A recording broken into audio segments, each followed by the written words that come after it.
अपने बुने जिससे जुड़ी है मेरी आशा, जिससे है मुझे पहचान मिली वह है मेरी अपनी हिंदी भाषा। आदरणीय मुख्य अतिथि महोदय, सभागार में उपस्थित सभी सम्मानित जन और मेरे प्रशिक्षु साथियों, आप सभी को मेरा नमस्कार। जैसा कि हम सभी जानते हैं कि आज हम सब हिंदी पखवाड़ा को उत्सव के रूप में मनाने के लिए इस सभागार में एकत्रित हुए हैं, तो इसके लिए हमें यह जानना अति आवश्यक है कि हम भारतवंशियों के जीवन में हिंदी का महत्व इतना अधिक क्यों है। इसे अच्छे से समझने के लिए मैं भारत में हिंदी भाषा और इसके संवैधानिक प्रावधानों का संक्षिप्त वर्णन प्रस्तुत कर रहा हूँ। मैं इस बात को भली भांति जानता हूँ कि इस सभागार में उपस्थित हमारे गणमान्य अतिथिगण एवं शिक्षकगण इन बातों को हमसे ज्यादा अच्छी तरह से जानते हैं, किंतु वे सभी श्रोतागण जो इन बातों से अवगत नहीं हैं, उनके लिए मैं इसे संक्षेप में प्रस्तुत करने का प्रयास करता हूँ। हिंदी सिर्फ भाषा या संवाद का ही साधन नहीं है, बल्कि हर भारतीय के बीच सामाजिक और सांस्कृतिक सेतु भी है। हिंदी का महत्व इस बात से पता चलता है कि दुनिया भर के 170 से अधिक विश्वविद्यालयों में हिंदी एक भाषा के रूप में पढ़ाई जाती है। हिंदी भाषा भारत के बाहर 20 से अधिक देशों में बोली जाती है। हिंदी आज दुनिया की तीसरी सबसे ज्यादा बोली जाने वाली भाषा है। इसके 66.2 करोड़ वक्ता है। और इस बात को लेकर आम सहमति है कि हिंदी जिस भाषा समूह का नाम है उसमें 5 उपभाषाएं और 18 बोलियां हैं। इनमें 3 बिहार की बोलियां मैथिली, मगही एवं भोजपुरी भी शामिल है। भारतीय संविधान के अनुच्छेद 343 के अनुसार संघ की राजभाषा हिंदी और लिपि देवनागरी हो। राजभाषा अर्थात राज की भाषा। राजभाषा एक संवैधानिक शब्द है।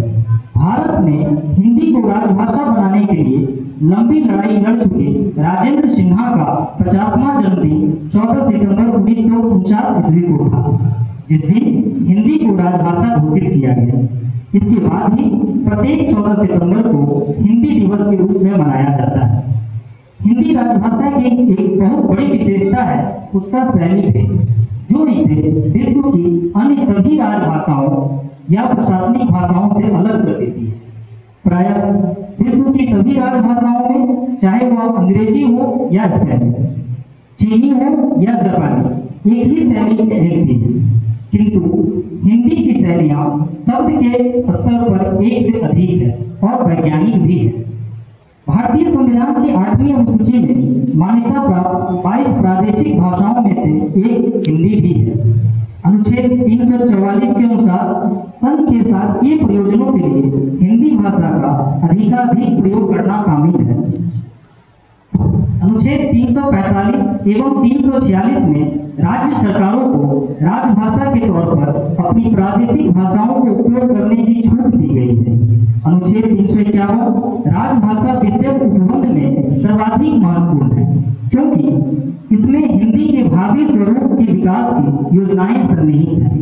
यह अनुच्छेद केंद्र सरकार को हिंदी भाषा के प्रसार और विकास को बढ़ावा देने का अधिकार देता है। 7 जून 1955 को बाल गंगाधर खेर आयोग का गठन किया गया था।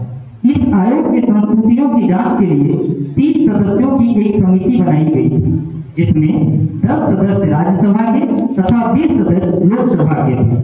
इस समिति ने अपना प्रतिवेदन 1959 में तत्कालीन राष्ट्रपति को दिया। आयोग की सिफारिशों के अनुसार सारे देश में माध्यमिक स्तर पर हिंदी अनिवार्य की जाए, देश में न्याय देश की भाषा में किया जाए, जनतंत्र में अखिल भारतीय स्तर पर हिंदी समस्त भारत के लिए उपयुक्त हो, यह शामिल था।